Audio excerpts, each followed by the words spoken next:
these markets move. So if you're not in the communication, if you're not in that groove, you're not going to make it. It's critical. I see commodity pricing being weaker for some time. Yeah, I think there's going to be some pressures on agriculture. The consumer is unrealistic and isn't looking at science of food production either. At the time, I thought every farm's key to success was agronomy. And then years later, when I went to the trade side of the business, I thought every farm's key to success is marketing. And both are actually important. There's things about it that you can't be taught. You have to experience, and you're going to go through highs and lows for 5 to 10 years before you really know your craft. Hi, I'm Trent Klarenbach, and today I'm speaking with David Nobbs, a longtime friend and founder and president of Harvest Grain Trading, specializing in specialty crops. Dave, how are you today? Good, Trent. Thanks for asking me to do this. My favorite topic is me, so we'll see what we can learn here today. Yeah, well, it's usually the topic we know the best, right? It's easy to talk about. So you bet. So the first thing I want to lead off with is, how many roommates did you have in university? Oh, I think like 40. It was a long ordeal. 7 years, and plus some time in Calgary in the summer and Regina, and it might be 50. I thought about writing them down one time, but I've actually forgot some of the names even. Yeah. It was quite an ordeal. I mean, in 88, I graduated from high school. We met in the fall of 89. Yeah. And, at that time I was just, I wanted to farm. That's what I was set out to do. And so I went to the VOCAG at the U of S, kind of the same as my dad had done. And, by 91, when I graduated from that, the bottom had pretty much completely fallen out of agriculture. And, my dad encouraged me to stay in university. I think he would have encouraged me to be a little more studious than I was, but, encouraged me to stay there. And then I started working in the ag chem industry in the summers and, got a real interest in agronomy. And, and that career kind of led me to where I am today. Yeah, that's interesting. I did not have interest in farming until I became your roommate in university. Oh, yeah? Yeah, absolutely. It wasn't really on the cards for me, and for a variety of reasons, one of which is the bottom had fallen out, during that period of time. That was one of the reasons. And and then I got the bug, actually, that when I was rooming with you, and of course the different guys that came through that place, and our buddies, right? It was a hot topic. So yeah, that's the way it started. So yeah, but prior to university, you grew up where? So Lancer. I was born here in Saskatoon, and I was adopted by my parents, Laverne and Beth Nobbs, and moved out to Lancer at a young age, obviously, and really developed a love of agriculture. And we had a 2,000 acre farm, and we were seeding with diskers, and it was durum on summer fallow. And it was that way in 88 pretty much, when I left and went to university. Yeah, 88 was a bad year. Yeah, 88 was a horrible year. Financially, it didn't seem to matter because we were young. Yeah. No idea. Yeah. No idea about the background, on the finances or anything. But, that was a very interesting time, because I think 88 really pushed us into chem fallow, which pushed us into direct seeding, which pushed us into longer rotations with special crops and legumes. And so there's a lot of real formative stuff in that time frame that came out of that 88 drought. So yeah, it was an interesting time. Yeah, I was shielded from what was going on, on the finance side of things. I'd really had no idea, which I guess that's the role of the parents, right? And pretty hard to comprehend. But I tell the story, and even when I think back, it's hard to imagine it happened. But I remember, I think it was 88. It blew so bad in the newly seeded crop with the diskers by the yard, and I swear on a stack of Bibles that it blew down to the moisture. Right. Like I swear it did, and that's hard to imagine. Yeah, I mean, diskers were a conservation piece of equipment in some sense, because you'd flip all the wet soil up and stop the erosion. Yeah. Basically. I mean, that was the role of a disker in a sense. Yeah. And I remember drifts in the ditches like snowbanks, and I mean, we still have those ridges, in parts of our farm that we fight with when cutting lentils or something. But, no, that was an incredibly formative year, I think, in my life. And, we had one crop. We were selling it to the Canadian Wheat Board. Yeah. And, they were controlling our cash flows. And, all of these are reasons why, and we had the American Farm Bill. So the American growers were subsidized. And on top of that, we had the Canadian Wheat Board restricting our ability to sell grain, right? So there was two major things there that had happened. And, it was a tough period. When I look back, I'm not sure how families made it. Right? Yeah. A lot of resilience there that I think that resilience is being lost. Right. I don't think you and I, or maybe our generation, has it, and I don't think the one coming up has it. Right. They just haven't had those tough times yet. Right. Yeah. It's tough, but it's not. Yeah. That was, you put wet cloths around your windowsills and underneath the doors to keep the dust out of your house, right? Like it was crazy. Yeah. Yeah, that whole wheat board thing, right?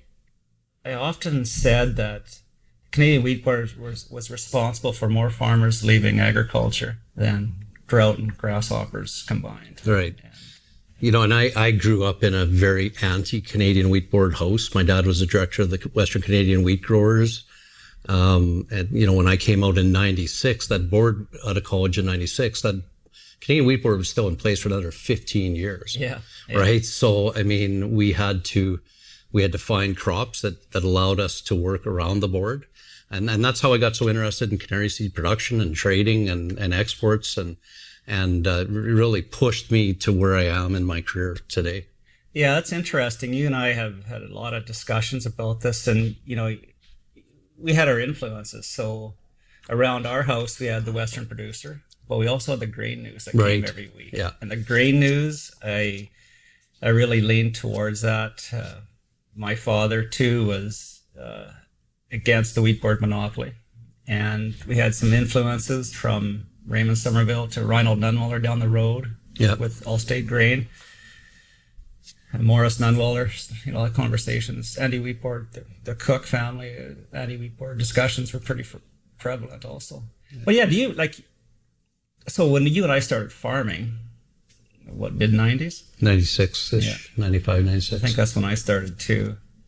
And I remember it being a struggle trying to find a crop that was going to show a profit and or cash flow. Yeah.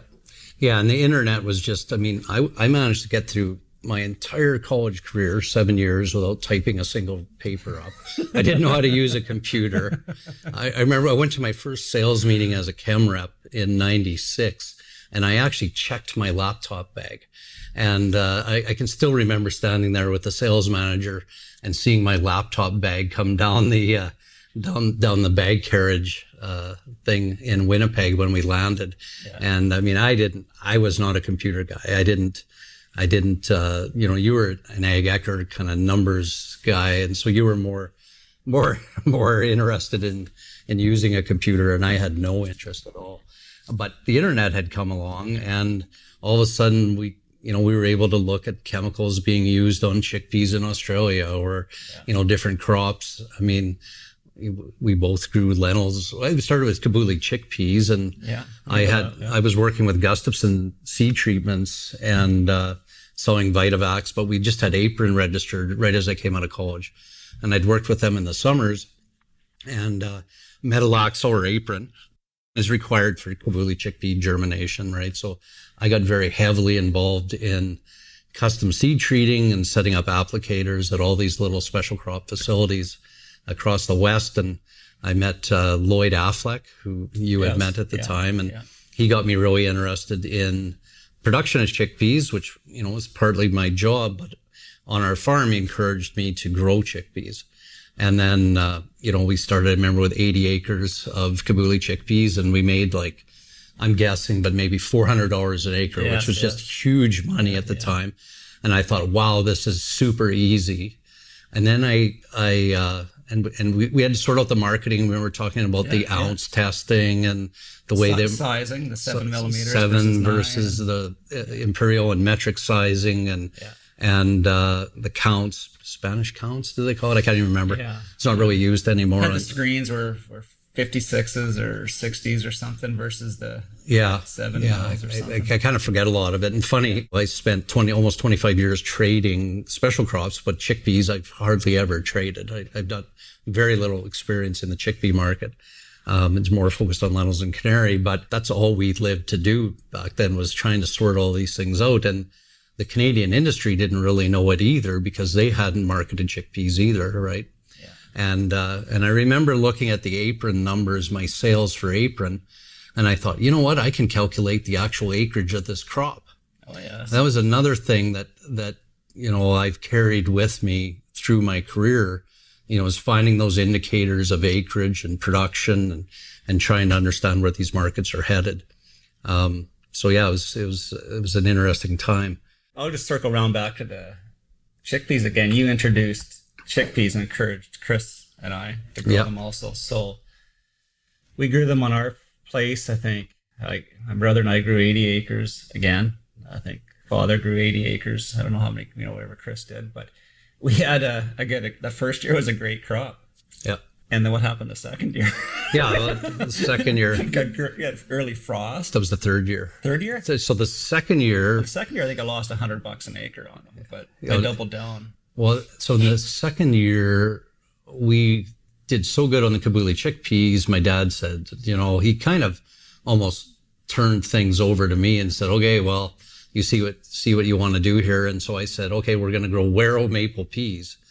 Another formative moment of my career. We seed these Wero maple peas, and literally that was the earliest variety of maples that we were growing, that I know we were growing. And they would grow 6 feet tall and they'd lay down flat. The market was at $18 a bushel the year before. And I thought, you know what, I'm going to grow these in the south, and I'm going to harvest them early, and I'm going to get them to market before everybody else. Well, the market realized that there was a huge amount of expansion of acreage that year, and the price went to $4. And so we kept those maple peas for 2 years and sold them at $6, right? Wow. So, you know, I think about that all the time, because that was something that I got in my head as a grower and didn't really understand that the market is always kind of anticipating, thinking ahead, and it's pretty hard to beat it. Yeah, absolutely. Remember those green chickpeas? We went. I think that was the next year, but was it? Okay, see, this is my memory. I don't remember. Yeah. So yeah, it was years. I thought it was the second 50% frozen, and there was no pet food market in the U.S. to buy the frozen product. There was, you know, it was just waste. It was hog food, right? We had a foray into the color sorting business. Yeah. We bought into a color sorting company, and that just kind of went nowhere. But it was an experience. A lot of work on Lloyd's part. But. And you know, the color sorting, I've always found that, and I still see people look at their production this way, as they say, well, if only I could upgrade it. And you know, you see people that had poor quality lentils last year, you know, spent a bunch of time this winter trying to set up a color sorting system, but the market fell 20 cents a pound by the time they got their system set up, right? Yeah. Right. So, I mean, sometimes you're better off just taking your lumps and moving on, we had to invest in a system to learn that, I suppose, but. Yeah, we were 6 months too late, probably. Yeah. So managed to get out of that without losing a bunch of money by the grace of God, but. So yeah, it was a good experience. So. Yeah, there's another one for the books, right? So you brought it up earlier before we started taping here or filming, but so the internet came out. So Dave and I went to university. I didn't know what the internet was. My buddy Rick was in engineering. He had some friend who went to MIT, was sending these messages through the computer. I grew up on an Apple IIe. I was aware of some of this stuff going, but I didn't really understand any of it. In university, I just got, you know, outside the Mac lab and the IBM lab, the ag department, we didn't use them, right? But they're sending these messages. I didn't know what it was. And then got out of university and then, you know, became aware of the internet. Yeah. And I remember spending $3,300 on a Dell computer. I remember that computer, actually. And that was a big old monitor on it. And it was a 486 or some it was a Pent. I forget what it was, but it was expensive. I've never spent that much on a computer since then. But, yeah. And then, and so Yeah, you brought it up, and the research we used to do into trying to find a crop to grow that was going to either cash flow or return a profit. Yeah. And the internet was slow, like 28.8K, and it was 56, that was lightning speed. When I just recently moved here a couple of years ago, my wife initiated a purge in my life. So I tend to collect things. I had these binders, number of 3-ring binders, 2 and 3 ring, 2 and 3 inch binders of just of data from different crops that I would painstakingly print off on a slow printer off the slow internet, trying to and document this, thinking I might need to learn how to grow cassava at some point because someone in North Dakota was doing that.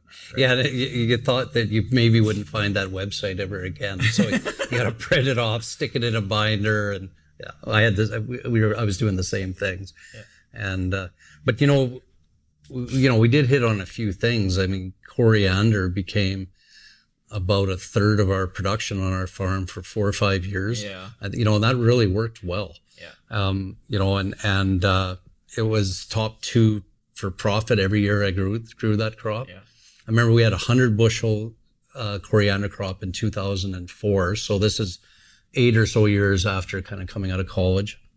And the neighbors were over helping us, and they filled the Super Bee full of this stuff, which is about 2,200 bushels. And then they went to a 1,600 bushel bin and started dumping it in the bin, and then bam, snap off the shear pin. Oh, yeah. Because the load wouldn't actually fit in the bin. And then they would go back to the field, fill it up again. It was coming off so fast. Yeah. And they'd do the same thing again. And they were like, these Super Bees hold more grain than our bin does, right? Oh, yeah. So, it took couple years to sell all that product, right? It was a small niche market. Yeah. Yeah, it was only a few buyers. It was a main crop from myself. Also, it was consistently the one crop that would produce a profit. Yeah. And it was the only profit, and it was a fairly healthy profit. Yeah. But it had to offset everything else, right? But it was, stuff with bushel. That was a great experience, really. Yeah. Yeah, no, coriander was a really interesting crop. I mean, once I went to Canpulse, after my Gustafson Chem days, we started marketing some of that to Mexico and Europe and different places. And yeah, it was a niche crop. And then we get into 07, 08, and the ethanol boom hits.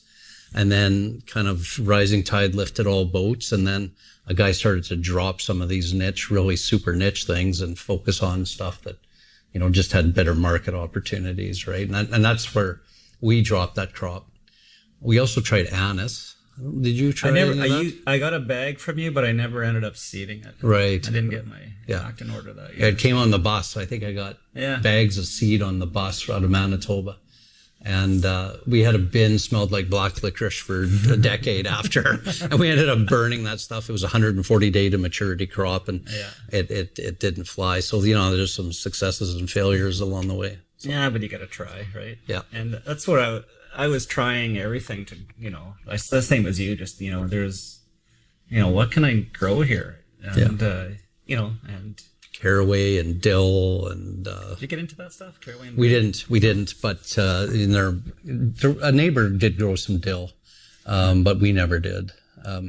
The problem with some of these crops, and I see this even with, still in my career today, like black beluga lentils, right? Like, if I had 200 tons, and this happened to me a couple of years ago, I bought 200 tons and took me 8 months to sell the stuff, right? Yeah, yeah. And it's just so niche. And when you start moving, I'm really, in my current role, more of an export trader, and I'm not a food guy. And you have to be more of a food guy in some of these really super niche crops, right?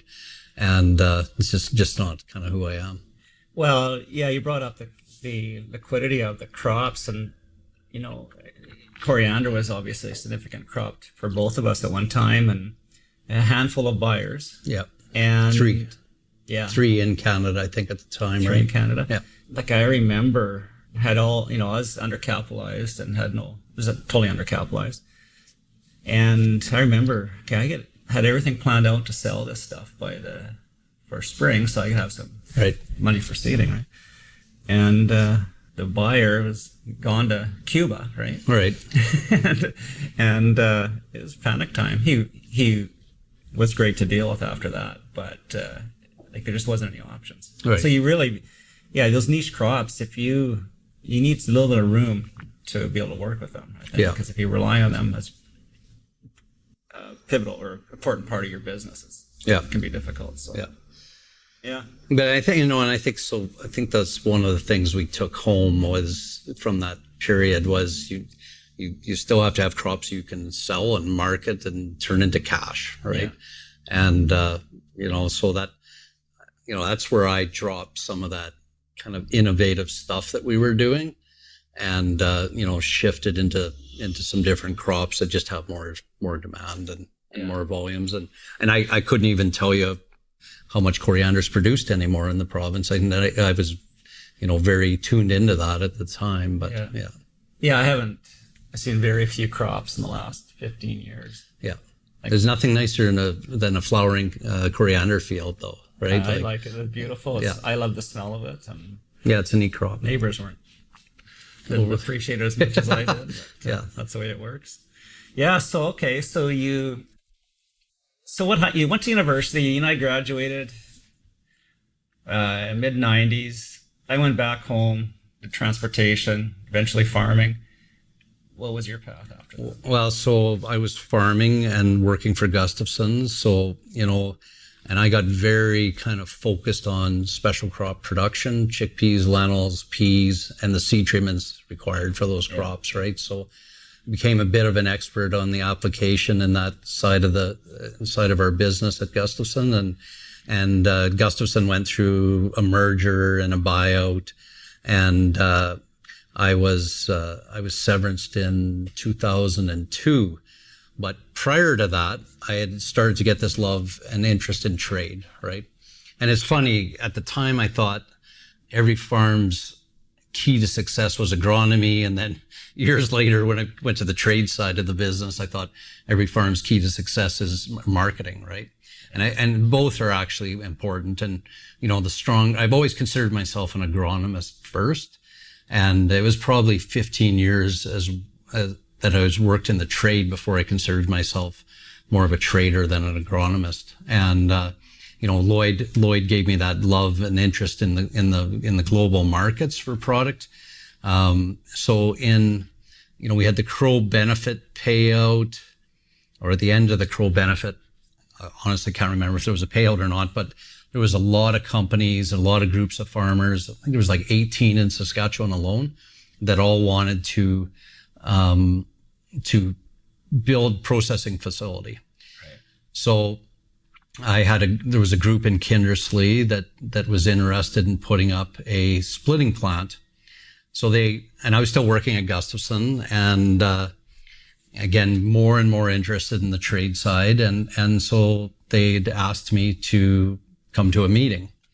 And, it was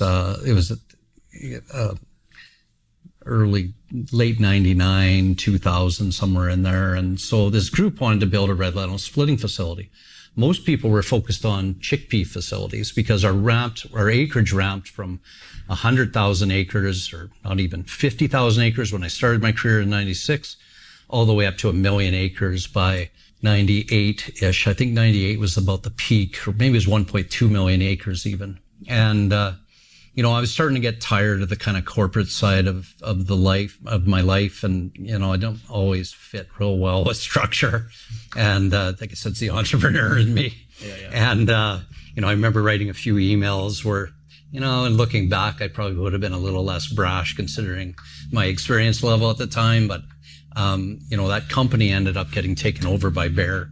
And, I was severanced out, but I'd started getting involved with this group in Kindersley, and we eventually became Canpulse. It was about 50 farmers. And, I was on the board, and I went to the first meeting, and I said, this is a great idea. Let's look at this. I really didn't know anything about red lentil splitting. I knew nothing, actually. And I was more interested in chickpeas. And, and I started to talk to them about it. And I said, let's look seriously at this, but let's look at building this facility in Saskatoon. And the reason was it was pickup and delivery, P&D. It was the cost of moving a container from a rural location into CN or CP container yards here in Saskatoon. And I think some people left the meeting thinking, no, we want to build this here. We want jobs for our community. And there's something to that, but there was an sound economical reason for building the splitting facility in Saskatoon. So eventually the group kind of agreed with me, and we bought land in the city. And then, in 2001, we had a serious drought, 2001, 2002. And, we weren't able to raise the capital required. We had a Turkish partner, splitting partner in Mersin, and, he ended up in some legal issues. There's an entire episode on that whole saga, but we ended up going ahead and we bought a satellite location in Kindersley from AgPro, which was actually an all state. You talk about Reinhold Nunweiler, and who was kind of one of the pioneers of canary seed production in Canada. And he had actually ownership at one time, and that asset sold in, to Viterra under the AgPro banner. And we bought that facility for $200,000. $200,000. Yeah. And, I've seen some cheap locations, cheap asset sales, but that was the cheapest, obviously. And I showed up there and everybody was kind of looking at me like, well, so let me back up. I happened to get severance out of the business and at Gustafson. I wanted to end up in the trade, and so I ended up taking over the role of general manager of the company, right? And so in the first year we shipped, 7 or 8 or 10,000 tons of canary seed and lentils. And I thought we could never do more than that. A decade later, we shipped 95,000 tons through that facility, but we did a lot of projects. We did a lot of expansion and, built the company up. So what'd you grow it from? 8,000? From about 8,000 the first year to about 95 was our peak, or 96,000. 12x, eh? Yeah. Wow. But there was a lot of red lentil production and in some of those years, and people shifted out of chickpeas into more reds, more green lentils. And then we had a canary seed cleaning line, which was, kind of a critical part of our company. And that was the first crop that I exported myself. We were a toll processor on the lentils, and we were shipping canary to our own buyers, around the world. And that was, 23 years ago or so, I started trading canary. 23 years, eh? Yeah, it's a long time. I can't get over it. I mean, when I started, I was by far the youngest person in the industry. Yeah. And, now I am by far near the near the oldest in some of these crops, especially canary seeds, right? Like, it's just been, it's amazing how time flies, and turn around a couple times, another year goes by, and yeah. Well, it's interesting that your canary seed story, and again, Reinhold's farm was 1.5 miles west of where I grew up. Right. 1.5 miles east. And didn't your dad unload the first bags of canary seed that came in? That's the story, yeah. He's working for Reinhold. Reinhold had a trucking company at the time. And he asked, Steve, can you go and unload that bag? And the bags of canary seed in the back. I'm like, from the trunk of the car. And he had borrowed the car from one of the cooks to drive down. I thought it was Texas. And anyways, came back with his bags of canary seed, and what do you use canary seed for? You feed it to canaries, is what Reinhold. Right. That's the story, right? So I often have people say, well, what's canary seed used for? Yeah. Well, to feed canaries, right? Well, in stories, I'll have to get some guys on here to talk about this, but so they didn't know what to do with this, did not know how to combine it. So when the stories is when they first started combining it, they thrashed it, and they had all these black seeds. Yeah, dehulled seeds. They thought they did a hell of a job. Yeah. Right. And then, of course, the birds don't eat it, right? Yeah. And then, so they were out there, but prior to that, they had plastic jugs, and they had slits cut in them, and they're just trying to think how they're going to, I don't know. They're just again, little earlier than we were trying to figure out what to do. Yeah. Trying to roast chickpeas in my mom's kitchen, trying to figure out what do you do with these things, right? Right. They were out there trying to figure out this with canary seed. Yeah. So, and even all that work was kind of done by the time we come along on canary seed, right? But yeah, canary seed has, very kind of, I mean, a little background on canary seed, and like I literally talk about this for hours, but as the Spaniards conquered Latin America, they brought this desire to have a canary seed in their home. So canary seed comes from the islands off the coast of Spain, right? So somehow that seed made it from Spain, probably into Mexico or southern U.S., and was being produced there for those birds in Mexico. And Mexico is still the largest demand sink for canary seed in the world. It's about 25% of our demand. Really? Yeah. So that makes sense that product was coming up from Texas. Yeah, absolutely. Interesting. Yeah. Yeah. So, red lentils splitting red lentil plant, canary seed plant. Yeah. So we developed the plans to put the splitting asset in Saskatoon. We had a couple bad droughts. We decided to shelve the project and focus what equity we did have in the Kindersley facility.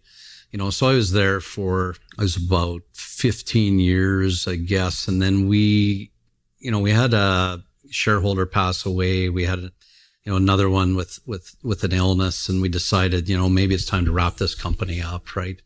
And, find a buyer. And we ended up selling that company to Globeways, in Toronto, and still a close friend and current partner named Rajesh, Jain. And him, and I had a Turkish partner in Dubai and another partner in Toronto named Tanvir. And so we went on to run that company, and I stayed there until about 2019. We bought the asset in Zealandia, which weirdly we now own again. And then we bought an asset in, south of LaJord called, Vigro. And, so we ran those three facilities, handling canary seed and lentils and peas. And then I left in 19 and, went to work for another company, and then they had some issues a year ago, and then moved on to this Harvest Grain Group. And we had bought a facility in Fillmore called, Born Horse Seeds, and that's kind of what we operate under. We're in the process of changing that, but, and then we bought Zealandia and Fillmore. So kind of full circle back to doing what I was doing before. Yeah. So. That's interesting, isn't it? Yeah. And I still farm with my brother. I'm married here in Saskatoon. My wife, Sherry, and I have been, married for 5.5 years. And, it's a busy life, but I wouldn't have it any other way, I guess. Yeah, you're busy. I know that much. Yeah, and some days I don't know how. I'm finally learning to say no when somebody says, "I got this idea," and I'm kind of learning, right? So, and I remember seeing another person, and I won't mention his name, but he was super innovative and really looking for the next thing, and I'm thinking about growing canola next year, and I'm thinking, I don't know, I'm going to have to learn a bunch of stuff that I don't know today. And so, I'm getting less innovative, and, finally hired somebody to help with some of the agronomy on the farm, and, and realizing that at some point it's got to slow down a bit. Right? I think it's probably a good idea. But you want to quit learning. Once you stop being curious, you get old, I believe. Yeah. So. Yeah. I got lots of learning in my current work though. I mean, that's the one thing I love about the special crop industry is every day you get up, something may or may not have changed in the markets, right? And there's, you talk about chickpeas, something that I have the least experience in. I mean, there's a new chickpea crop every couple months in the world, right? So things are constantly changing and evolving in that market. But even something like red lentils, like through much of my career, we only, Australia produced a small amount of product, and we had them as a competitor for 6 weeks in Christmas, January, and they were out. And now we've got red lentils coming out of Australia. We've, big tonnage, more tonnage than we produce. in Canada, and we've got Kazakhstan, and we got Russia and Ukraine, and all the war issues in Ukraine have really rocked markets at times and weakened markets at times too. Like, it's a very interesting world. Yeah, I bet it is. Yeah, so there's no shortage of learning. Yeah, there's always something, right? Yeah. A crisis somewhere, or rainfall somewhere. Or, Yeah. No, it's something new every day. Tariffs, American tariffs, which, don't impact a lot of my business. It might affect the Durham market some, but, it's kind of a redistribution of product. But it is pushing some customers around the world towards Canada, which is positive, right? Yeah, there's a lot of things, a lot of balls in the air. Yeah, I bet. Absolutely. Managing a startup. I give kudos to anybody who starts anything from scratch. It is so difficult at so many different levels. Yeah. So you've done that a few times, right? So you're doing one right now. But let's start with back at Canpulse days. What was you grew at 12.5 times. Sounds nothing but glory, but I mean. Yeah, we had quite a hockey stick of growth there in the first decade at Canpulse. And, we started with I think it was a 5-car rail spot. And then we went to 10 cars and 15 and 25. And, we just, constantly trying to expand the operation. And, some years, we made money, and some years we broke even. It was, but business was more simple then. Right? We didn't have as many competitive influences. Today, the Canadian special crop trade is highly competitive, highly anticipatory, so to speak, meaning constantly anticipating where the market is moving, as opposed to in those earlier days, the market was more, here's the cost of the grower, here's the cost of processing, and here's the cost of our sale, right? It was a simpler industry. We had to find technology that would speed up our processes and do more with less people. And eventually we couldn't find enough people. And that's how I ended up moving to Saskatoon. We just needed more people in our office, right? Yeah. And Kindersley, it's no secret, it's a very difficult place to hire people. The oil industry is strong. And, so there was a lot of challenges.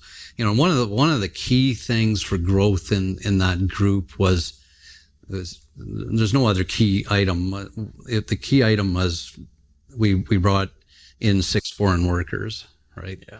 And that kickstarted. That moved us from about 60,000 tons annually to 95,000 tons. Really, with it was foreign worker program. Purely foreign worker program, and a couple of those guys still work with us today, and that's that they were really, really required to move the business forward. And it's all about people. If the guy isn't dumping the truck or cleaning the grain or grading the grain or paying the grower or trading the grain, the business does nothing, right? So I guess most businesses are like this, but we're very required on, our requirement is strong staff, right? And which is a challenge. It doesn't feel like we have enough people still in this province, right? And it's a constant fight, to get staff. So, without the foreign worker program, what would have happened? What would that business? I don't think that business would have survived because it just couldn't grow. We just didn't have the ability to grow the business, wow. and profits per ton were look at the grain industry, 2013, 2014, there was a lot of profit in the Canadian grain industry. Everybody put that into more infrastructure and more assets. And now we have a situation like Northwest Terminals who isn't even operating. Right. And grain companies' margins are extremely tight. Yeah. To the point where it's almost, that they're having difficulty staying alive, right? Yeah. So, and there's other examples in the Canadian industry. In 2005 or so, there was a number of those farm groups went into bankruptcy. Yeah. And, those facilities were torn down, sold off by piece by auction. And we haven't had that in the grain industry this time. the price of the asset gets smaller and smaller and smaller, but we haven't seen anything, dismantled. And the industry really needs some facilities to go away. And what would be the catalyst for that, do you think? Outside of the profit margins, but like, is there anything that might foresee that happening? Or? Well, the industry's changed too, and there's more shipments gone to bulk conventional. So, some of that business has moved to the line companies out of the, the smaller, more mom and pop type businesses like we run. So I don't know what changes it, but we definitely have too much capacity in the Canadian grain industry.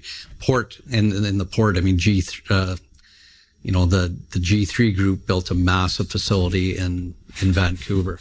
Yeah. And so there is tons of export capacity now. And so we either need a bigger crop or we need less assets. So I'm not sure either is going to happen. Well, so challenging the business, running my own businesses, I always struggled with money going out at a faster pace than it came in. My people, my staff, my previous business needed to get paid. Yeah. They got paid, but I wouldn't get paid for 60, 90, sometimes 180 days, right? Right. How do you manage, that's got to, you guys are paying growers. I know you're paying growers quicker, faster than you get paid. How does? Yeah, it's all about lines of credit and that's one of the things we've gone through with this new group is ramping up lines of credit. Banks don't give you more money than you need. You got to keep showing them that you need more. Yeah. Right. We have insured receivables. So EDC has a program that says, if this buyer defaults, you're paid this money, et cetera. And we had to utilize that with China, the Chinese tariffs. So that product got to China and they didn't accept the goods, right? So then it has to be moved to another destination.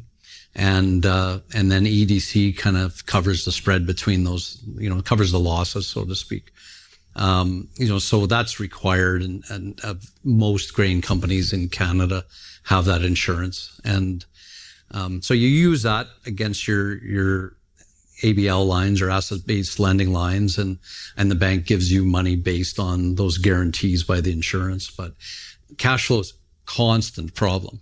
Yeah. And as we move to 50 and 60 cent lentils, the buyers in Mexico or in Peru or in Brazil or in, Turkey, they're also smaller business. They're not big multinational companies. Right.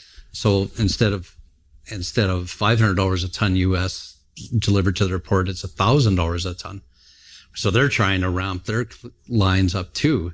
Everybody's trying to do the same thing, but there's just not enough capital in the industry when prices get to where they've gotten. So yeah, that's a constant fight. It's 25 years almost of chasing money every day. I remember, you don't have to get into it. I just remember you sharing stories about, back in Canpulse days and, we have no idea. We, as outside the business, and we shouldn't, but we have no idea what that looks like. Right. Yeah. It's just a constant fight. Canpulse was doing upwards of 120 million in sales with a $4 million operating line. So, yeah, there was days where you're literally begging this guy to pay you early or that guy to pay you early or, and you talk about not getting paid. And, personally, I've had a lot of my family's grain go into the company and we might not get paid until 120 days or 180 days after delivery because you're fighting to keep everybody else happy. Right. Yeah. And, so, that's, and we've had growers help us with some of those things too. And, the bond is there for a reason. But even the bond is expensive, right? The Canadian Grain Commission bonding requirements are another hurdle in the industry, right? And if you're a shoe store and you're selling shoes or you're distributing shoes to other shoe stores, there's no government agency guarantees your payment by your customer, right? And whereas in the grain industry, we have that added expense. Our company could cost $120,000 a year just to cover that requirement, and for good reason. There's been a few bankruptcies in the Canadian trade, and the growers have done well, mainly done fairly well with that bonding. Yeah, it's a nice service at an environmental consulting company, years ago, and I don't know, small business, one-man operation. Well, it wasn't one man, but one owner, and we didn't have that bonding in there. I wrote off, I don't think we got somewhere between $100,000 and $150,000. Right. Yeah, because people just refused to pay, and or went out of business or disappeared, and Yeah, and knock on wood, through most of my career, I've seen very few real defaults. I've seen 2 or 3 in my whole career. Where people just didn't pay us, for the most part. And they do that for a reason, because if they lose their ability to be insured by EDC, they lose their ability to buy grain from Canada. Oh, I see. So it works on both sides, doesn't it? Yeah. So at times, the threat of being reported for non-payment could stop the flow of goods from Canada. Interesting. So there's only, like I said, it's only a handful of times where we've had a really significant loss, right? Yeah. I've never had a loss in the Mexican market. That's one of our key markets in my whole career, right? And just try and deal with more good people, and if sometimes there's a guy that wants to pay way more than the market, it's probably a sign that you're going to have a problem with that guy, right? So, every day somebody's calling me looking for grain that I don't know who they are. And, there's a pretty good chance I don't even return their call, right? Yeah. So it's all about risk mitigation. So you start looking for Hotmail accounts. Anybody that emails you with a Hotmail account is a you delete that right away. So Hotmail, Yahoo, right? Yeah. They're too old. They're not gonna might not be around long enough to receive the goods, let alone pay for them. Oh, that's funny. Yeah, business is tough. So then, just use your own judgment how far you want to get into this. But you started your own company, and previous one there was a fallout there, right? Or not a fallout, I guess. That's not the right term. It's the wrong term to use because it looks like it's painting you as having the fallout, but it wasn't you having the fallout. Yeah, I was an employee. There was circumstances that led to the Grain Commission pulling the bond, right? And that company had a lot of potential, and it's unfortunate, but you got to kind of pick up, move forward, and that's what we had to do as employees, and so I've had several startups, whether they're location startups or business startups, right? And the last fall, we started this group had to kind of formulate it together. I think one of the things I've learned in this round is having partners with broad experience. It's always nice to own 100% of something, but sometimes owning less of something, it means more in the end. Smaller piece of a bigger pie. Yeah. There's issues that we have in our current group.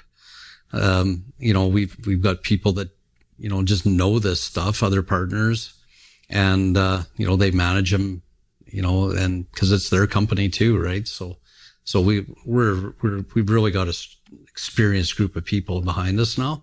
And that's the best part of this startup versus some of the other ones that I've been involved in. So I'd like to think that this is my last, and so pretty sure it will be. Yeah, well, not many of your friends would take Bill on that one.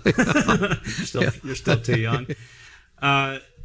So your partners now and your team you have been with you for a lot of years. So you got Nancy.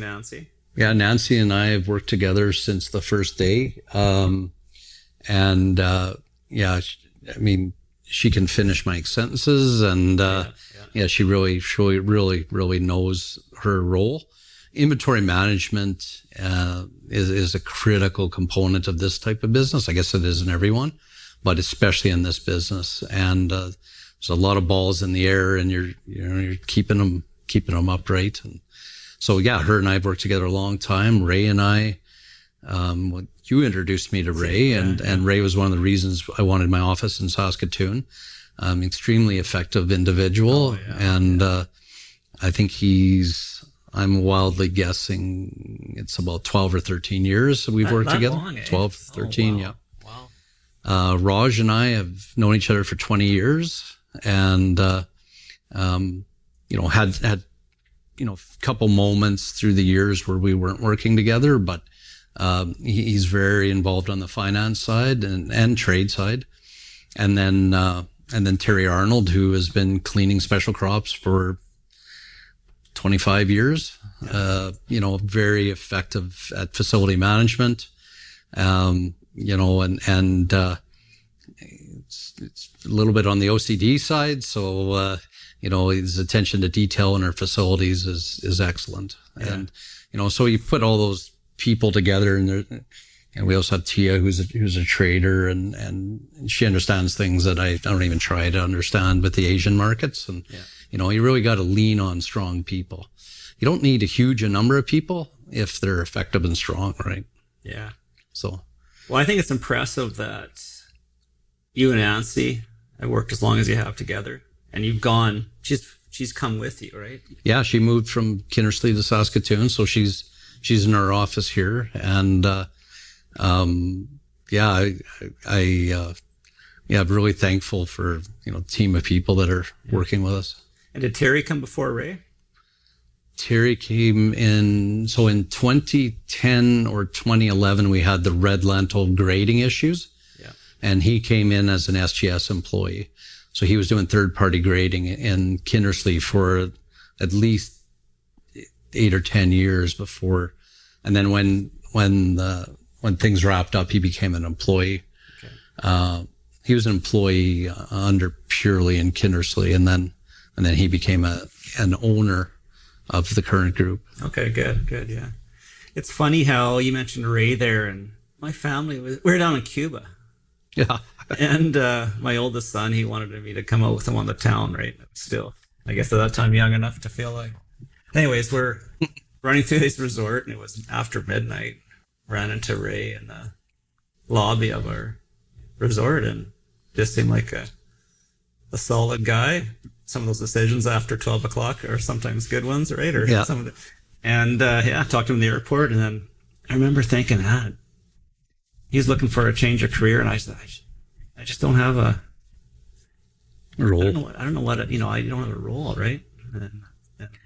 And I had lost a logistics person in Kindersley, and you said, you should talk to this guy. So I had lunch with him, and Rebecca, who isn't with us now, but she was a really important part of that foreign worker program, and very key to the success of bringing those workers in, right? It doesn't work unless you manage it, and she managed it, right? And Rebecca said, I said, I heard this guy named Ray, and she says, oh, did you fill out this document or that document? And does he have a resume? And I said, no, I had lunch with him. I said, get him on payroll. And then I quickly, and he started really, he didn't have any knowledge of the industry. No idea. Nothing at all. And came from Meadow Lake or something. Yeah. He was born in Lebanon and raised in Meadow Lake, and really took to it, understood it, and managed to be a self-learner, because I had forgotten most of what I learned at the start of my career, and had other people in that role, and had gotten really rusty, and he literally was looking up acronyms on the internet, trying to sort his way out on how to move product from here to Rotterdam, right? And so he's an integral part of the team. Sharp guy. Yeah. So you got a good team around you, or with your partners, I guess, is what they are. A lot of them are. That's the key, isn't it? Yeah, no, it's been quite a ride. I mean, I remember in high school walking into the principal's office and saying, I'm dropping computer science. I don't need this. I'm going to be a farmer. Right. And literally I'm on a computer every day for hours. You know, of course, I don't know how to do a lot of things on that computer besides, use spreadsheets and different things. But I did not expect to kind of go down this path at all. Right? No, and you've always been curious. I would say in our peer group, our age group, you're an early adopter of technology. Always have been. I remember you had the Palm Pilot thing. None of us knew what the hell that was. Right? Yeah, Kyocera was my first smartphone. Yeah, I still have it actually. It was a flip phone, but it was Palm based. Oh. Right, so it was Palm based flip phone. It went out of business, obviously, and then I got a BlackBerry. Yeah, and the BlackBerry was game changing too. That was one of those things like ChemFollow and direct seeding and GPS and BlackBerry. I mean, that was just one of those things that really shifted my abilities to manage more. I remember sitting down at the landing and we were able to pull up the weather on our phones, and not everybody had that ability at that time. Yeah. Now it's like, somebody was telling me what wind service to use and what app to use. And I was like, but back then you had this horrible graphics but you could tell when rain was coming at you. In some sense, that system was better than the one we have today for radar and rain. But all those pieces of technology are critical, right? To continue to adopt. And you're right. If you stop learning that stuff, like I refuse to get one more social media app. I'm tapped out here. I just don't have it in me to learn another one. But you got to keep learning, keep moving forward, and adopting those technologies, or your competitor will. Right? Absolutely. Yeah, you got to. Those technologies just increase our efficiencies to another level, and then now we got artificial intelligence. It's just a game changer in my professional and personal life. It's just absolutely amazing what it does on that. Some of the pioneers in our special crop industry talk about they would have a women in the Vancouver office, and their job was to type out these telex messages, and that telex would go to the buyer, and he would get it. And then he would respond, and a few days later, somebody else would respond. And deals took weeks to put together. Now they take literally minutes, right? Yeah. Digital signature. You guys use digital signatures and stuff? Yeah. I mean, and they're like WhatsApp. I mean, you can be talking to, on the way here today, I talked to a person in France and a person in Italy before I even got to your office, right? It's just instant communication. And I have a friend that tells a really cool story about mustard. He was a mustard trader and became an important broker to our company, or to my career. And his name is Doug, and he was talking about this mustard deal.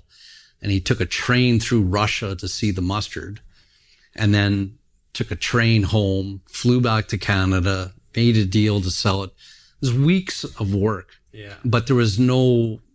there was a lot of margin in the business because there was no knowledge about what was going on in the world. And so, those things have been really stripped away. The faster the technology gets and the communication gets, the quicker these markets move. All right. So if you're not in the communication, if you're not in that groove, you're not going to make it. Yeah. Right. So it's critical. Well, I just think, to that point, I used, as an anti-weed board monopoly guy back in the day, because it didn't serve me as a young farmer. So but the internet came out, and I remember I could wake up in the morning and essentially see what the price of wheat was either that day or the previous day anywhere in the world. Yeah. And that was a new development. Yeah. And I remember going to the coffee shop and having breakfast with the older guys, and of course, they weren't adopting the technology like I was, but now it's almost instantaneous, right? You go on Twitter or X and you'll have the news like right now. Yeah. If people are willing to share it. Yeah. Maybe not so much in the grain business, but. Yeah. It's fast. I mean, and that's what this on the special crop side, we don't have a futures market. All we have is communications and who traded what was the price, what's the direction, what's the trend of these markets. So you really feel the market, right? It just kind of becomes part of your day every day. And so, I mean, one of the, I wouldn't say frustration is not the right verbiage, but, is we can feel in some sense which direction things are going if you're that active all day, every day, right? And, unfortunately the farmer can't feel that. So he's making decisions based on 10 or 15% of the information that you have, right? So, sometimes things are very clear to me. We've got a few of these coming up here, this fall in our grain markets, as long as we continue getting rain, et cetera. There's always a caveat, but the volume of information, I remember early it was Johnston's. Alan Johnston had the AJ bat. It was a list of trades, right? And you could, of course, printed it out, and I can still see those things in binders. But that was kind of the early start of some of the communication shift. Price discovery, yeah. The price discovery is why people wanted a Canadian wheat board, right? Yes. But even fax was a technology shift, right? To be able to get prices weekly and there just was no reason to continue with a Canadian wheat board. Yeah, and that was my point to those at breakfast there, Brady's Country Cafe, is that, I can get the price. I know what the prices are. I don't need to go to the elevator or the Canadian wheat board to tell me what they were, right? Yeah. And so there's a point there you made. And I tell the story quite often. And you and I have had that experience on our trips out to Kindersley, but I tell people that when I look at the markets from a technical point of view, using technical analysis, I've got enough hours, and I think now enough years that I'm kind of starting to feel things. You kind of feel where the market's going.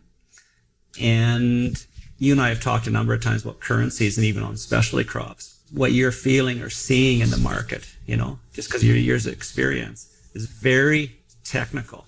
Right. You've shared with me a few times when you've taken positions on the currency, and they're like, hey, that's extremely technical. You're not looking at it, but it's interesting how it lines up.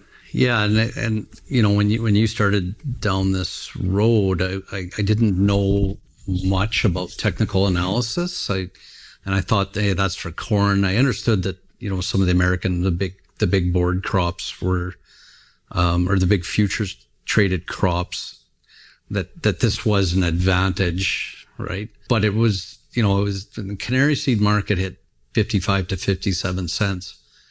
I was looking at it from, there's too many trucks coming to town. I'm getting too many people selling. And you were seeing similar things in the numbers, right? I've told a number of people that.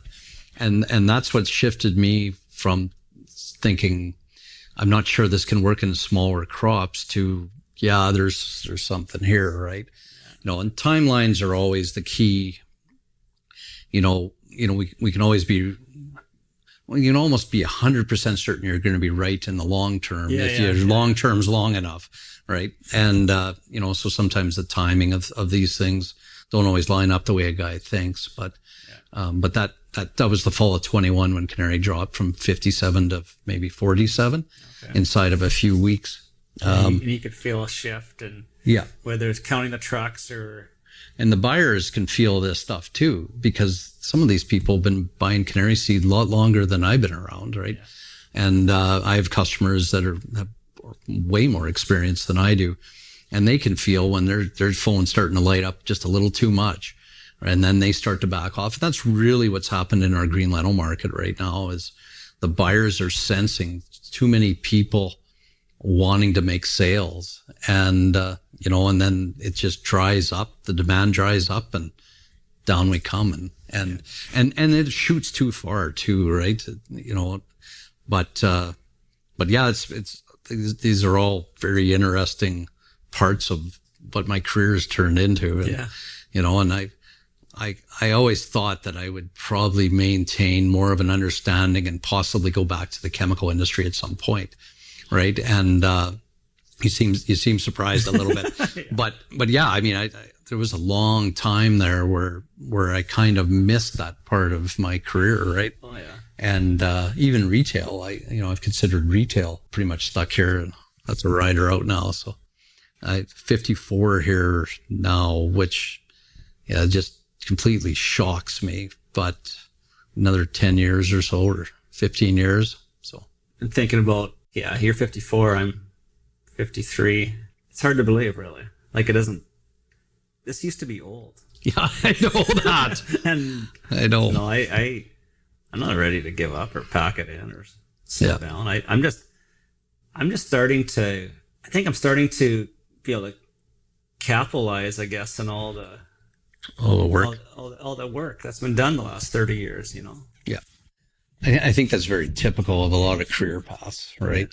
The first 20, 30 years are more about learning what to do. In the last 10, 15 years, or, there's lots of people in our business globally that are in their 70s or even their 80s that are still active and learning, and, and so, age is a whole nother topic, but, I mean, it does, 50 is the new 30 type of thing, right? I don't feel 54. When my dad was 54, he had a much different lifestyle than I have. Yeah, right? absolutely. Much different. He's not snowmobiling. Yeah, no, I mean, my wife and I spend a lot of time in the north on snowmobiles, and, he wouldn't have been doing that at that age, right? He had some back issues, a little different, but, things have changed. Yeah, different lifestyle.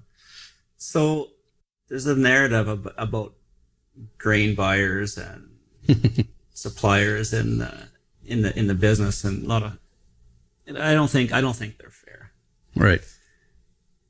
And I hear this all the time on the marketing side of things, that they know where the market's going. That's why they're, with their grain company putting out their special that morning, right?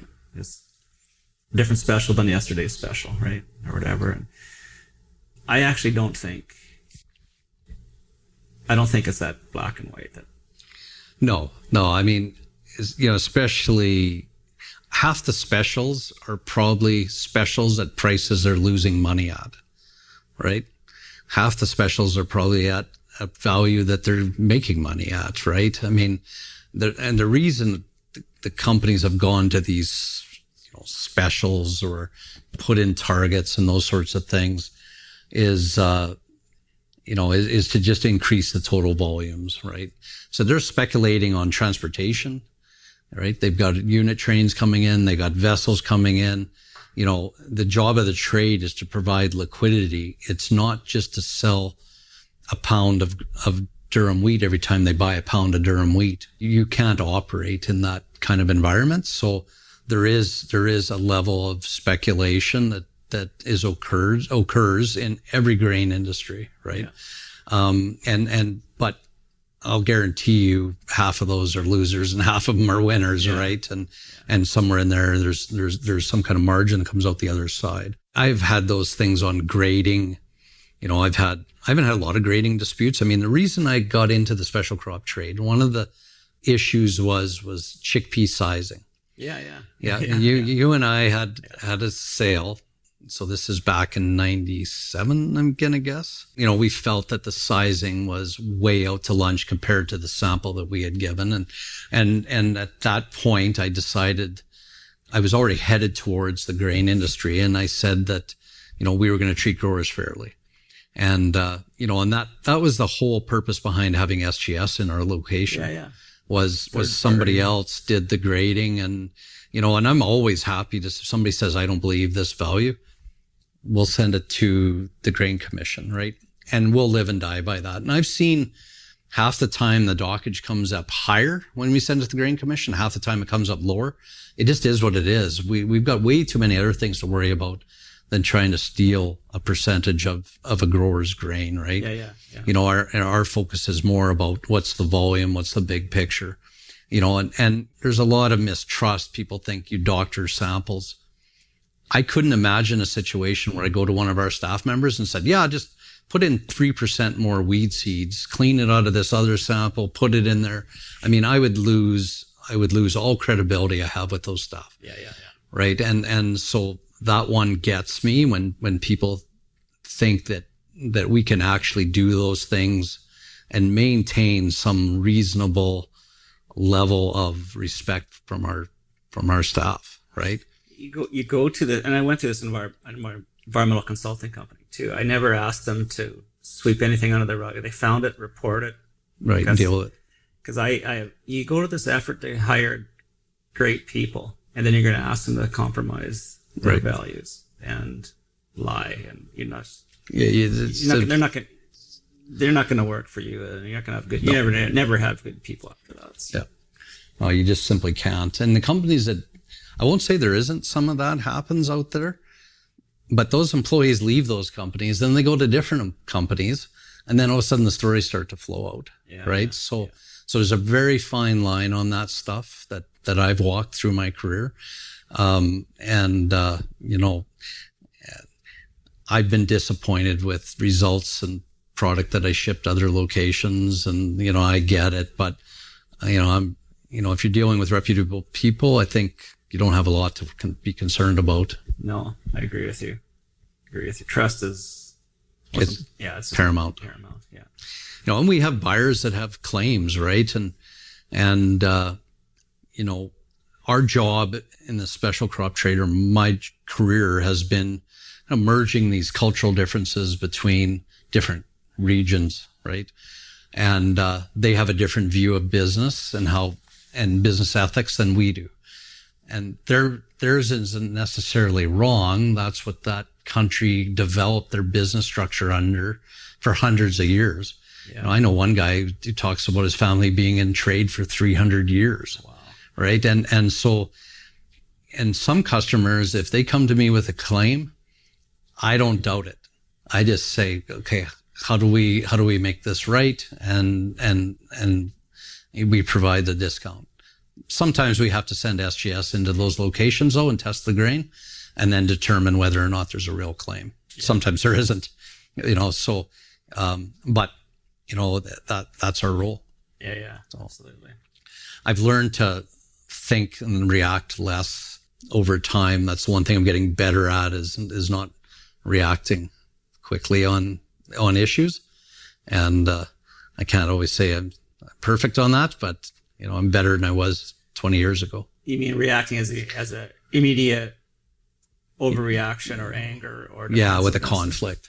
Yeah. Conflict, yeah. Right. I'll let stuff sit for a few days or even a week before I, really start to think about it. And, we make mistakes in our business too. But once you realize you've made the mistake, you just fix it and you get on with your life. Yeah. Right. And I think that's a critical issue that some people can't do. They fall in love with their side of something and can't admit that they're wrong. Right. Yeah. And I'm wrong lots. Right. Yeah. So. Yeah, that's a good point. That comes with age. I think I'm wrong lots. The key is to be able to acknowledge it and accept it and learn from it. Right. I say the older I get, the less I know, because I had really strong opinions about a lot of subjects in my 20s and early 30s. And now I question it, whether I even actually believe that anymore. I'm getting stronger in some of my opinions about some topics, and sometimes I should just stay out of it. It's a challenge, right? Yeah. I can't say I'm immune to it, but it's something I'm working on. Another thing, when a company has financial troubles, with the recent struggles at your previous employer, and you were affected as a farmer yourself, weren't you?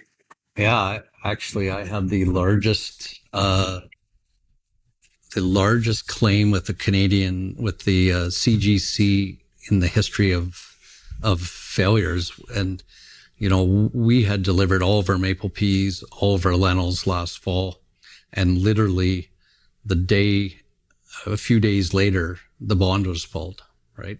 I knew the bond was large enough to cover everybody, but we didn't expect that. And the people internally in that company did not expect that to happen. That's the truth. There's no other way around that, right? So yeah, we were definitely impacted. And then, then we had a large check, it's public information, $1.55 million. I got stuck in the Canada Post strike. So then we go to the Grain Commission and said, well, can you wire us this money? Can you cancel that check and wire us this money? Yep. So they said, okay, we're going to send you $1. Let us know when you receive the $1. So we received the $1. And then 3 weeks or a few days later, we say, okay, where's the other 1.55 million? And they're like, oh, we got a banking issue. We've never done a transfer that large. Yeah. And it's a banking issue. They had to go to their bank, which I thought was the Bank of Canada. Maybe I don't completely understand the structure of the Bank of Canada versus our, the RBCs and Scotia's BMOs. But it probably is one of the big five, isn't it? Or? I guess it must be. But, if you get a check from the government, it says Bank of Canada on it, doesn't it? I don't even look that closely.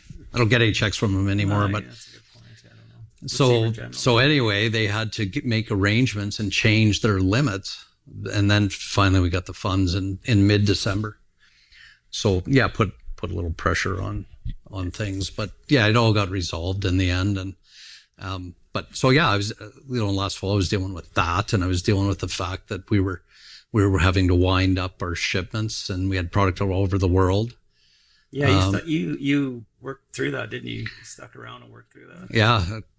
At times I, just didn't sleep really.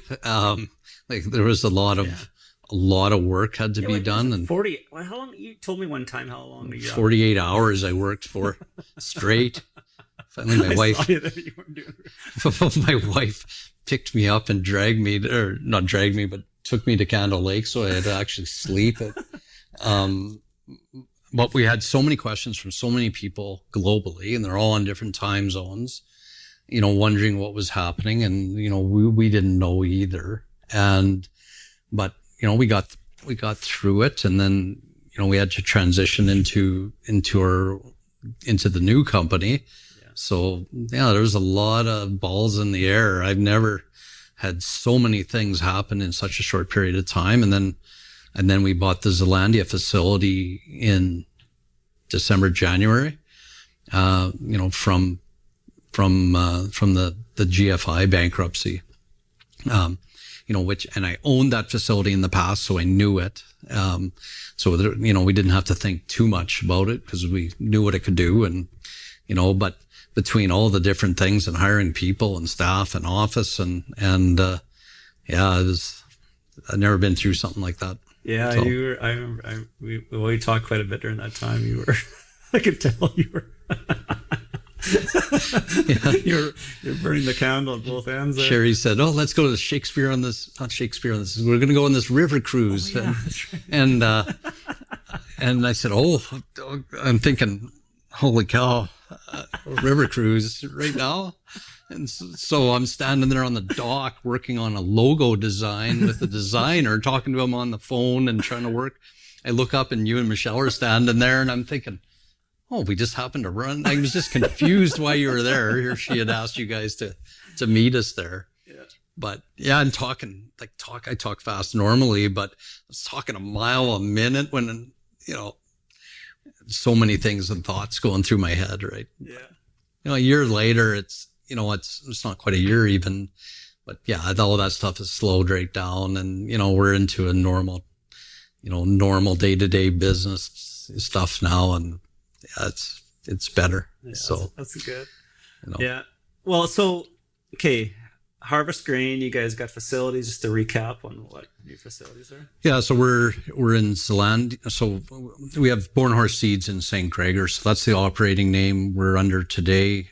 That's transitioning to Harvest Grain Trading. And then we have Zealandia we wholly own, and we had Fillmore that we wholly own. Fillmore is called Harvest Grain Milling. Eventually that'll be changed to Harvest Grain, but the company's operating solely under the Harvest Grain banner. Okay. And, it's one group, and, we're a very local group of people. we have full control, and, and I think that's probably key for the growers. We're moving along. We're looking at a big program in the fall.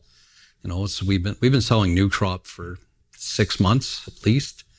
So we have a significant new crop position to execute in August, September, October. And there's some tough spots in the province for moisture, but there's also some, really good crops coming too in parts of the province. Yeah. And, so I'm kind of anticipating an average crop for the crops we trade. And, I think it should be a pretty good year here. Yeah. So a little tighter financially, but hopefully the yields offset some of the loss in grain value. Yeah. Interesting. So at the end, we'll let you share how everybody can find you and get a hold of you. But a few more minutes, a few questions. For someone wants to enter in the commodity space, special crop space, do you have any advice for them?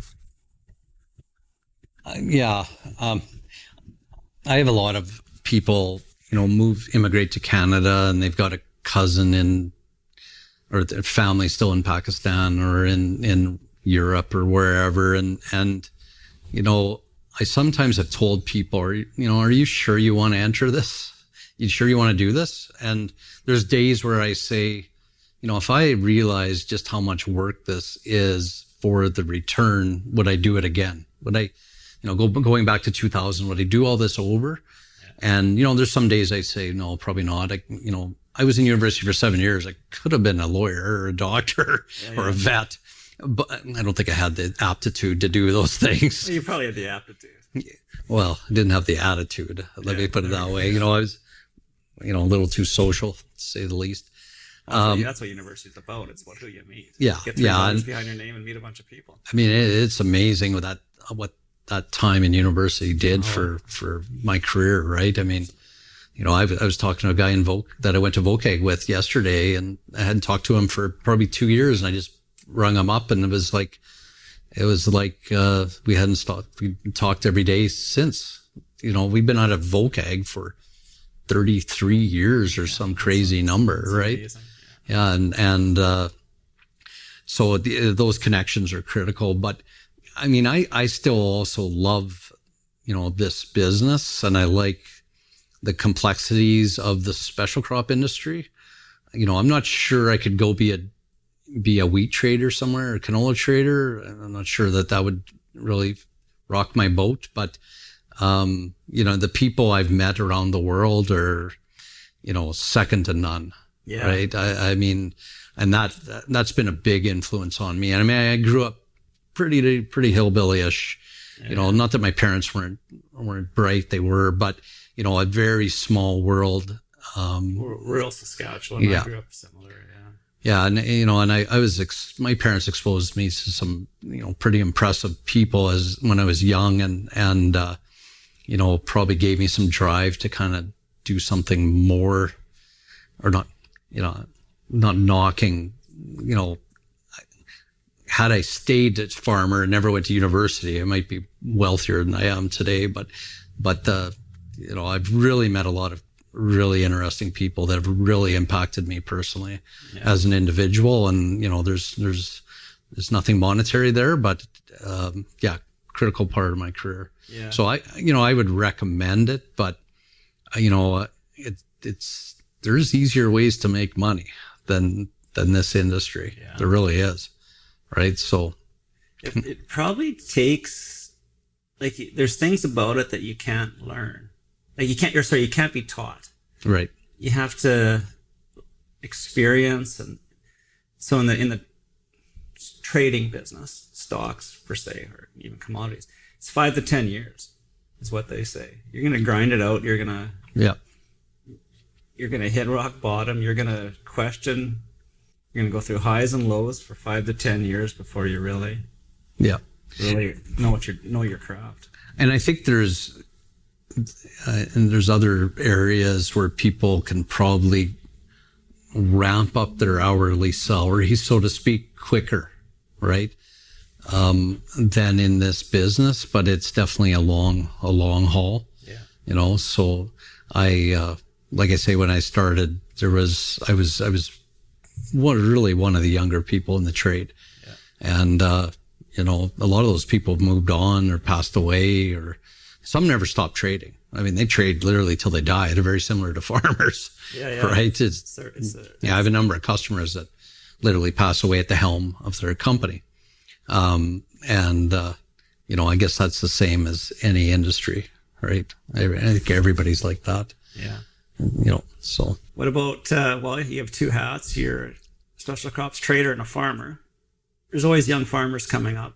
Yeah, farming is that's a whole topic in itself. I mean, there's a lot of pressures on the profitability of these farms, right? You know, the land cost being a big part of it. But at the same time, land's never paid for itself.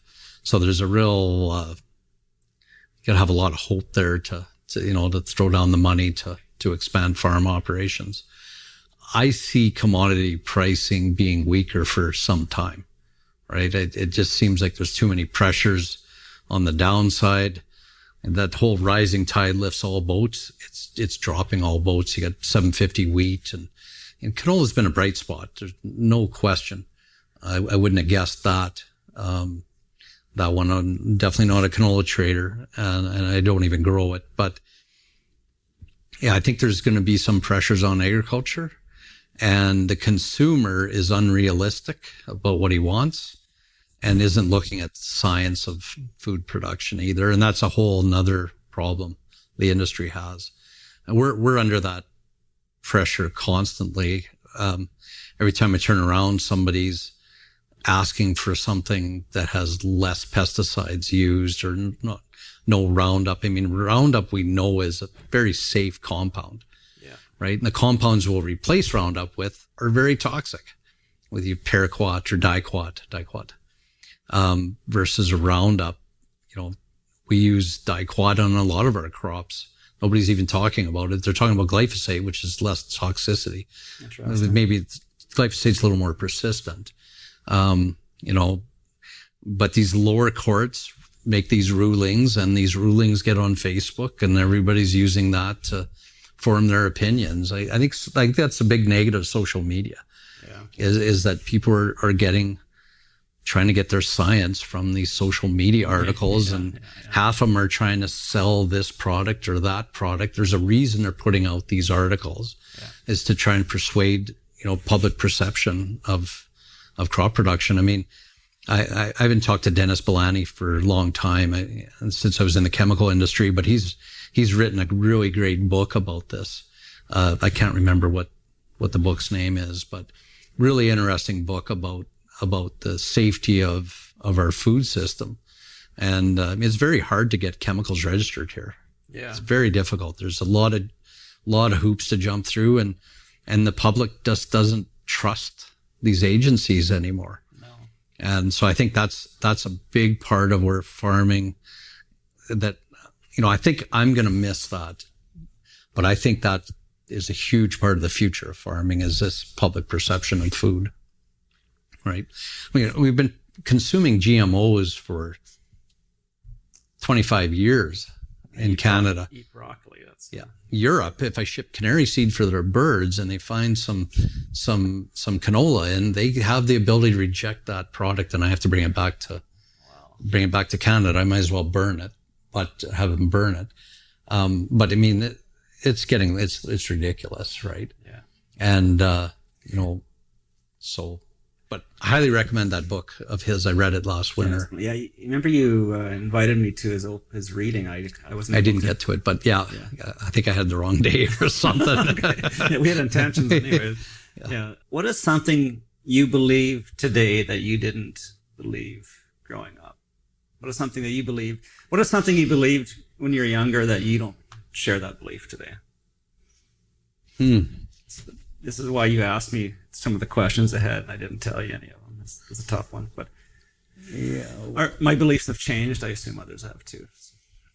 Yeah, I have some very strong beliefs about free trade, and that hasn't changed. Wow, that's a tough question. Yeah, it can be like, it doesn't have to be business related. It can be personal related, personal beliefs. Yeah, like just like a basic one for me is just a simple like alcohol, right? Alcohol was so important to me with bonding and growing up, sign of adulthood, sign of manhood, that sort of thing. And I think it doesn't serve the same use case for me anymore, right? So I think it's a poison, right? So I don't have that belief anymore. That's maybe a real low level one, but I'm just trying to give an example, one that doesn't need to be about business or a chem fellow, or I could use my minimum tillage in the brown soil zone that's not feasible. Remember? Did you say that? No, but that was never a belief. I remember I did my thesis in that. I couldn't find any evidence that supported it. There's not enough evidence that supported increasing yields at that time. Yeah. So I had to do this damn thesis that way. But my political beliefs have stayed pretty constant, pretty right wing. There's the whole climate change thing. I'm a little confused on. People look at, well, we've had 4 or 5 dry years in a row. It must be climate change. And I think, I've seen these periods in the past. And so I'm kind of really weird where I'm not sure about electric vehicles. You have a different view on that, right? And I seem to be buying bigger vehicles. Every time I buy a vehicle, it's a bigger vehicle with more horsepower that burns more fuel. Like I haven't really shifted. I probably will never buy an electric vehicle. I've the whole Trump thing, again, that's a whole nother podcast, but I think I've really become much more compassionate of people. And I think seeing what some of the things that are going on in the States is making me really a much more compassionate person to other people. Okay. I think that's a change that I've had. And that's definitely more recent. But growing up in rural Saskatchewan, we didn't understand other ethnicities, no, right? And I had a customer coming out to the farm to look, and I had to go tell my parents, okay, there's certain phrases and words you shouldn't use, and so there's a real core shift in my attitude around racism. That would probably be the number one for me. Is a real shift away from that kind of mentality that we grew up with, right? Yeah, that would be a better example for mine too. I think back to what the beliefs I had growing up, and it's I'd say it's shameful, really. Yeah. But I really don't want to confuse nefariousness with ignorance. So. Right. And I think that was definitely ignorance. Yeah, I've always said you can cure racism. If people get to know some of these people on a personal level that they supposedly hate, but they've never met one, from that region of the world, right? Yeah. And I because of most of our customers are from different parts of the world, I never ever really see ethnicity when I look at somebody. No. Saskatoon has a lot of problems, right? And social problems. It's a little different. But as far as people around the world, people are so the same, right? Yeah. I remember this one short story. I was in China on this, we ship peas to China for use in vermicelli noodles, right? And so pea starch is used in rice noodle production.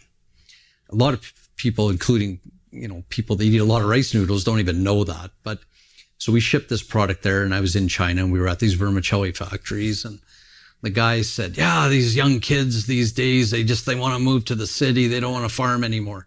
And it was like I was, sitting in rural Saskatchewan at that moment, right? It was just, people are so similar globally, right? They all have the same the same thing they're looking for, and, you know, whether they talk or dress or act a little different, they're all very similar people, right? That would be a core shift. Yeah, you know, that's far more articulate response than my alcohol one. But yeah, that's been a huge shift for me too. Yeah. And it's interesting. I have two friends and live in Moscow. Oh yeah. And we chat. We're gonna chat with one a few days ago. I'll chat with one here, and you know, we're at war with them or something, right? These two guys speak multiple languages. They're educated, a higher level than I am, higher level intelligence. Their English is not their first language yet. They formulate sentence structures better than I do. Right. Right. Yeah, and their interests, their desires, their beliefs are very much aligned with mine. Right. Yet they're Russian, right? Yeah, and that's the other thing that I see people talk about. They'll say, "Oh, those damn Chinese and their tariffs." Well, it's you know, it's not this importer or that importer that has control of those things, and they have the same desire to import the product that we have to export the product. It's, you know, it's this government that's got involved, and that's where, I mean, that goes back to why I like the canary seed market. It's got very little government intervention, besides a couple trade issues with Mexico and that we went through in 2010.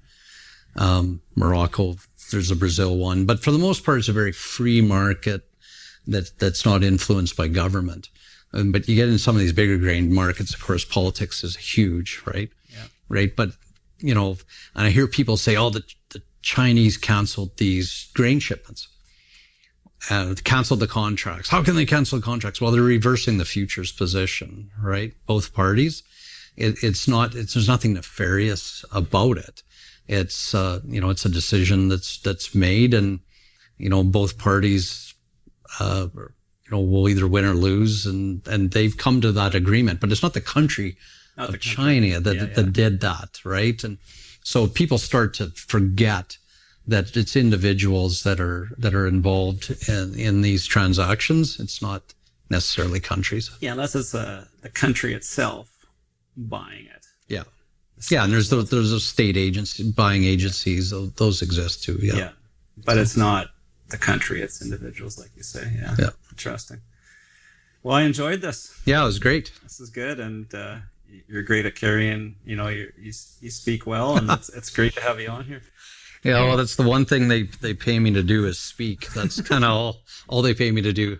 That and text. Yeah. So, if people want to get a hold of you, yeah, we're here in Saskatoon on the North End. Harvest Grain is the banner. I'm always happy to, you know, to take a phone call and discuss the markets. And if I don't answer the phone, send me a text, and then I'm really good at replying, or the need to reply rattles around in my head for months. So eventually I make the call, but sometimes because I live on the phone all day, almost every day, I can't always answer the phone. And you don't have voicemail. And I do not have voicemail. I got rid of voicemail when Nancy and I started working together. Yeah. That's amazing. I think that's tremendous. That was the first thing I did, was I got rid of my voicemail. And you just respond to it. You told me one time, I don't have voicemail. I just return every call. Yeah. Yeah. That's what I try and do. Yeah. Yeah. And or, you know, and text messaging, that's another huge shift. The volume of text messages that I make in a day is just astronomical.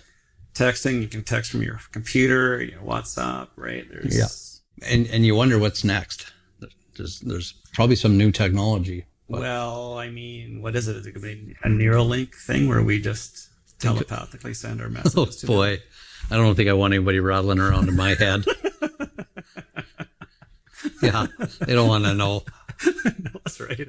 There's a lot of squirrel stuff goes on, and so. The idea that someone can read my mind, I tell you, it frightens me. Yeah. All right, this has been great. Thanks, Trent. This is awesome. Thanks.